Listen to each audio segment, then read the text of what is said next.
(2024년 10월 14일) 이정훈입니다. 방구석에서는 방구석 여포가 제일 용감하죠. 대한민국에서 방구석 여포들이 나오기 시작했습니다. 북한이 예비 명령을 하나 내리니까 난리가 났습니다. 박지원, 추미애, 김동연, 그리고 그 이전에는 임종석이 그런 자들이었죠. 이런 자들의 움직임을 자세히 보시기 바랍니다. 박지원 씨가 어쩌고 저쩌고 한 거는 제가 방송에서 보도했습니다. 그의 이적행위 역적 발언이라는 제목을 붙여서 다뤘죠. 네. 오늘인가요? 김여정이가 발표한 담화인가 성명인가 보니까 어쨌든 우리가 보냈다고 시비를 거는 무인기, 그 무인기를 침범이라고 표현했습니다. 아직도 침범이라고 표현하는데 이 박지원이란 사람은 침략이라고 자기 페이스북에 썼더만요. 대한민국 무인기가 갔는지 안 갔는지도 확인이 안 됐는데 갔다고 하더라도 그걸 침략이라고 표현했습니다. 침략은 전쟁을 일으키는 거죠. 네. 이런 자들이 바로 종북입니다. 오늘은 추미애에 대해서 이야기할까 합니다. 추미애. 벌써 3년이 됐네. 윤석열 검찰총장을 대통령으로 만들어준 1등 공신. 그 추미애 씨가 또 설치기 시작했습니다. 페이스북에 이렇게 올렸어요. 2022년 12월 그는, 그 윤석열이죠. 윤석열 대통령이죠. 그는 국무회의에서 북의 무인기 침투를 직접 지시하면서 확전을 강화했다고 한다. 네. 2022년 12월 북한 무인기가 서울에 들어와서 P-73이라고 하는 대통령실 근처 비행금지 구역을 침범했다. 그게 밝혀졌었죠. 국정원도 확인해주고 국방부도 확인했습니다. 그래서 그때 우리가 뚫렸다고 김병주 민주당 의원은 난리를 치고 왜 총을 안 쐈냐고 별 얘기를 다 했습니다. 그때 윤석열 대통령이 우리도 무인기를 보내라. 확전을 각오하고 그런 얘기 했겠죠. 그걸 추미애가 지금 뭐라고 시비를 거는 겁니다. 그는 국무회의에서 북의 무인기 침투를 직접 지시하면서 확전을 각오했다고 한다. 남북의 기세 싸움에 살 떨린다. 국민 목숨을 도구로 알면 안 된다. 전쟁을 국내 정치 수단 정도로 여기면 안 된다. 그는 지난 수년간 우리 군의 대비 태세와 훈련이 부족했다. 더 높은 대비 태세와 훈련이 필요하다. 라며 군의 미흡한 대응을 질타했다. 이제 다시 남과 북이 서로 질세라 민간이든 군용이든 서로 무인기를 날려보내고 대북전단과 오물풍선을 주고받고 하면서 전쟁 분위기로 몰아가고 있다. 그런데 무인기 날리기와 전단 살포에 군의 훈련은 왜 필요한가? 야, 웃기는 여자죠. 훈련을 더 빡세게 시키고 인간 고정대를 시키면, 인간 고정대가 뭐야? 인간 고정대를 시키면 지저분한 치킨 게임이 불러올 무모한 전쟁 위험을 막을 수 있나? 군의 영역이 아니라 정치가 풀어야 하고 외교를 발동해야 하고 대화 재개를 해야 하는 자신의 영역인 것이다. 고정대가 무슨 말인지 모르겠는데 치킨 게임 하지 말고 훈련 열심히 시키지 말고 대화하라 이거구나. 바로 이런 여자들이 이게 종북이에요. 제가 이렇게 늘 살면서 이 조직 생활이라든지 사회생활, 가정생활을 쭉 해보면 목소리 막 위기 때 막 소리 지르고 막 하는 사람들 있죠. 되게 겁쟁이더라고요. 그러니까 아는 조직 내에서는 목소리가 높고 막 하는데 그게 왜냐하면 자기가 모르는 것이 들어있기 때문에 외부에서 오는 위협이 두려워서 내부에서 막 야단을 쳐요. 제가 추미애가 왜 겁쟁이고 내부의 목소리를 높이는지 좀 이따 설명드리겠습니다. 그리고 한강 노벨 문학상 받은 사람을 거론합니다. 한강 작가의 노벨상 축하가 진심이라면 최소한 작가의 메시지는 이해를 했으면 한다. 윤석열에게 하는 말이죠. 세계가 전쟁 난리통인데 인터뷰를 사용한다는 작가의 말에서도 담긴 강력한 질책과 호소를 들어야 한다. 작가는 작품에서도 반폭력, 반전, 평화를 담았지만 수상소식을 들은 저녁 몹시 평화롭다며 평화를 언급했다. 자, 지금 쏘겠다고 예비 명령을 내린 거는 이북입니다. 그 이북에 대해서는 입도 뻥긋 못하는 게 누구냐? 추미애, 한강 같은 여자들이에요. 그에 대해서 우리가 뭐라고 하면 지랄지랄 하는 게 추미애 같은 여자라고. 여기에 지금 우리가 속고 있습니다. 추미애 씨는 고전에 또 이렇게 썼습니다. 페이스북에. 소잃고 외양간 고치는 일을 언제까지 되풀이하겠습니까? 어제 한밤중 무인기 사태에서 봤듯이 이 북한이 주장하는 우리 무인기가 이북에 갔다. 한반도의 군사적 긴장 수준은 언제 어디서 어떤 형태의 무력충돌이 발생해도 전혀 이상하지 않을 정도로 매우 걱정됩니다. 어쩌고 저쩌고.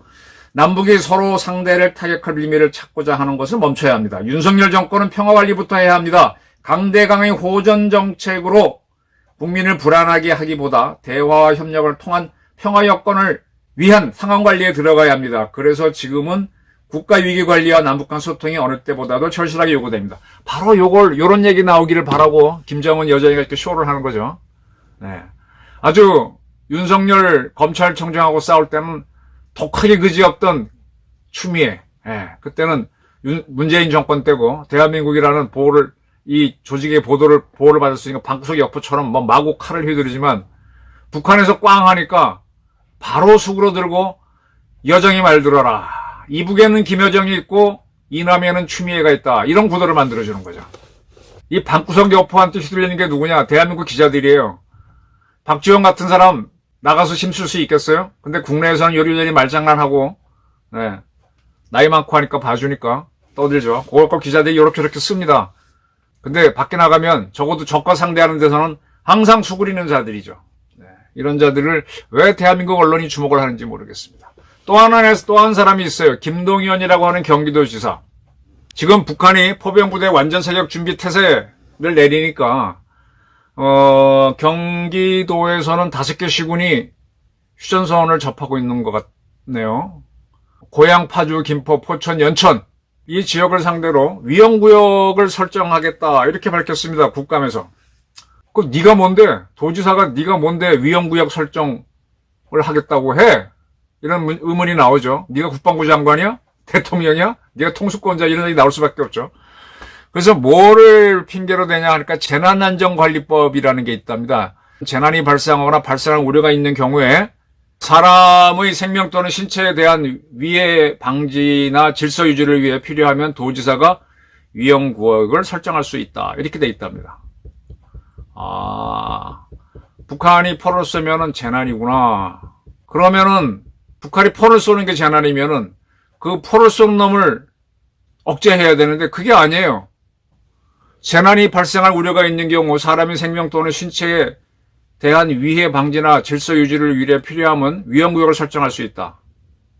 위험구역을 설정하면 그 다음부터 이상해집니다. 대북전단 살포자를 통제하고 그의 행위를 금지하고 그걸 어기면은 어떻게 한다. 특별사법경찰을 동원해서 수사하고 체포하고 입건할 수 있고 징역 1년 또는 1,000만 원 이하 벌금을 가할 수 있다. 이건 겁니다. 그래?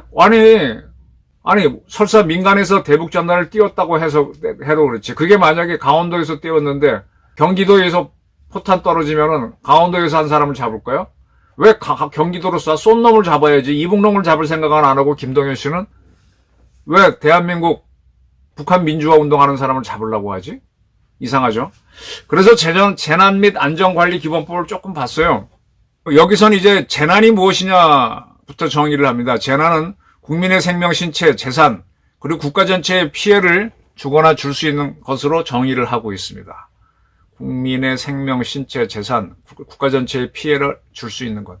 그럼 북한이 포를 쏘면 북한의 행동이 우리 국민의 신체와 재산, 국가에 피해를 주는 거니까 북한 놈을 잡아야지. 근데 김동연 이 사람 이거 뭐 하는 사람이에요 도대체. 그러면서 재난과 비슷한 의미로는 재해라는 것도 있습니다. 재해는 주로 자연재해에 더 많이 쓴다라고 하는데 또 어떤 경우에는 사람에 의한 재해를 인재라고 해서 사람에 의한 재해를 재난이라고 하는데 인재라고도 하죠. 그렇지? 재난은 사람에 의한 거고 재해는 자연재해다. 뭐 이렇게 보는 정확한 설명이 어렵겠죠. 그래서 이 법에서는 재난을 3가지로 분류합니다. 첫 번째는 재난. 이게 이제 재해죠, 재해. 자연현상으로 피해가 발생하거나 피해가 예상되는 경우다. 뭐, 홍수, 호우, 태풍, 해일, 대설, 낙뢰, 가뭄, 지진, 황사, 적조. 네. 이런 걸로 이제 피해가 예상되면, 뭐, 지방자치단체는 어떻게 할 수 있다, 이거죠. 그 다음에 이제 두 번째가 사회 재난인데, 이게 보통 말하는 재난이겠죠. 인간이 일으킨 대형 사고와 국가 인프라의 장애가 발생하거나 전염병 발생 등등입니다.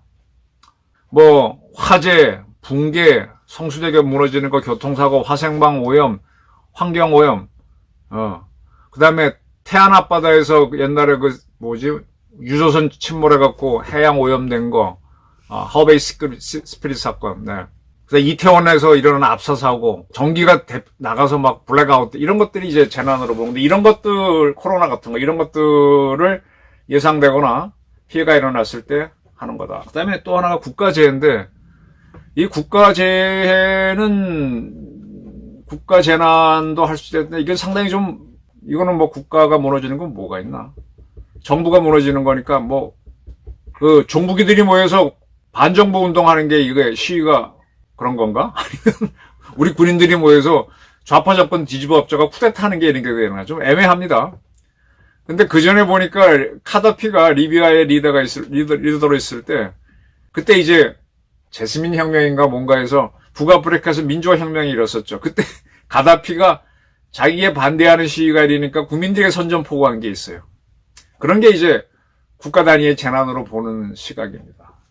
전쟁일 수도 있지만, 글쎄, 전쟁 문제는 전쟁에 관한 거는 워낙 많으니까 그쪽에서 다루는 거죠. 그러니까 주로 사회적 재난을 다루는 건데, 사회적 재난은 다루는 법을 가지고 자연재해도 좀 다룰 수 있겠지만, 왜 김동연 씨가 대한민국 사람들의 기본권을 제한하지? 그리고 직접적으로, 북한에서 오물풍선 띄우는 거에 대해서는 왜 김동연이라는 지사는 입도 뻥끗 안 해요. 지금 경기도가 제일 많이 피해를 입고 이 오물풍선이 떨어져서 거기에 발화장치가 있죠.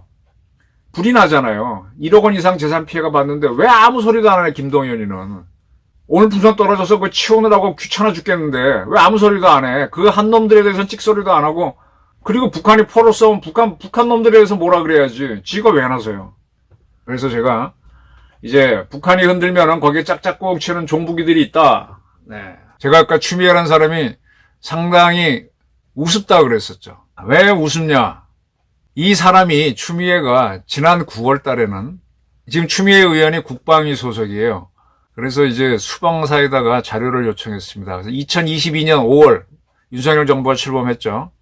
그리고 2023년 말까지 이 드론이 대통령실 주변 P-73을 침범했다가 적발한 게 얼마냐라고 자료를 요구하니까 무려 230건이 나왔다라고 밝혔습니다. 이 중에 승인받은 거가 7개 있고 승인 안 받은 게 147건이나 있고, 그 중에는 미승인된 거는 누가 만들던 건데, 그 중에 왜 띄웠는지 이유도 모르는 건 51건이다라고 하면서 막 질타했어요. 응? 이렇게 막 미승인 드론, 또 이유가 뭔지도 누가 띄웠는지도 모르는 이런 불법 드론이 막 늘어나고 있으니까 이거는 지금 제대로 안 하는 거 아니냐. 근데 왜 이렇게 하게 되면 과태료를 때려야 되는데 52건밖에 안 되느냐. 안보 공백이 있다. 무리한 용산 대통령실 이전에 따른 안보 공격이 현실로 드러났다 하면서 안보 문제를 빡빡 외치던 사람이 아까는 말한 대로 훈련 많이 시킨다고 뭐가 되느냐. 훈련을 더 빡세게 시키고 인간 고정대를 시키면 지저분한 치킨 게임이 불러올 무모한 전쟁 위협을 막을 수 있나? 이런 주장을 합니다. 그러니까 이게 다 모순 덩어리들이죠. 김병주라고 하는 사성 장군도 모순 덩어리지만 김동연도 모순 덩어리. 자, 이렇게 이제 북한이 여정이가 떠들면은 여정이 말을 그대로 따라하는 그걸 기대하는 게 아니죠. 중구난방 각자 떠드는 거예요. 겁쟁이들이 떠드는 거예요. 그걸 바라는 거죠. 이제 북한은 이렇게 하기 위해서 지금도 했을지도 모르겠네. 경의선, 동해선 그쪽에 폭포 준비하고 있고, 우리 군은 언제라도 북한이 할 수 있다고 그랬죠. 네, 우리한테 겁주기, 방구석 여포들 움직이기 위해서 꽝 터뜨리면 또 이자들이 뭐라고 떠들 거예요. 그래서 윤석열 정권을 굴복시키는 거죠. 자, 저는 생각이 전혀 다릅니다. 지금 김여정이 또 국방성 담화를 보면서 저자들도 굉장히 겁을 먹고 있구나. 자, 진짜 포사격에 들어가면 대활약전인데 누가 이길까요? 지금 아마 여러분들 한탄강 쪽이나 그쪽으로 전방 쪽 가보시면은 이렇게 계곡에 우리 포병들이 쫙 와서 K55나 K9 또는 105mm 포를 쫙 방열해 놓고 숨어서, 우리도 군단마다 포병여단이 있고 사단마다 포병대대가 있으니까 준비했을 겁니다. 이 천안함 사건 때 보게 되면 우리 군이 우왕좌왕해서 우리 구축함에 타고 있던 헬기가 내리다가 추락하고 막 쩔쩔맸었죠. 막 전시 상황에 가깝다 그러니까 조종사들이 당황합니다. 지난번에 북한 무인기 들어왔을 때인가 그때 우리 KA-1 공격기 하나 떨어졌습니다. 뭐 우왕좌왕 조종사를 또 당황합니다. 훈련 많이 해도요. 저 훈련하지 말라고 하는 게 취미의 은혜지만 훈련해도 당황합니다. 근데 그건 직접 자기가 떠서 비행기를 몰고 막 적을 찾아가니까 부담이 돼서 그런데 포병들은 적을 안 보이고 앞에는 산이 좀 막아주고 그냥 쏘는 거밖에 없어요. 안 보고 쏘는 겁니다. 미사일은 더한 거고. 그러니까 무슨 얘기냐. 우리 군에서는 그렇게 사고도 안 날 것이다. 막상 대활약전이 붙기 시작하면. 물론 국민들은 놀래고 전 세계는 놀래 자빠지겠죠. 그리고 전쟁으로 갈 수도 있습니다. 이 전쟁으로 가는 부담 누가 먼저 쏘느냐의 게임이 될 텐데 북한이 쏠까요? 저는 못 쏜다고 단언합니다. 쏘는 순간에 뭐 사람 엄대로 한 방 쏘게 되면 우리 군도 뭐 사람 엄대로 한 방 쏘고 그렇게 끝낼 수는 있겠지만 꽤 많은 사격이 이루어지면 우리도 전포 사격에 들어갈 겁니다. 그리고 우리 국방 관계자가 누차례 얘기했던 듯이 단 하나의 목표는 김정은이다.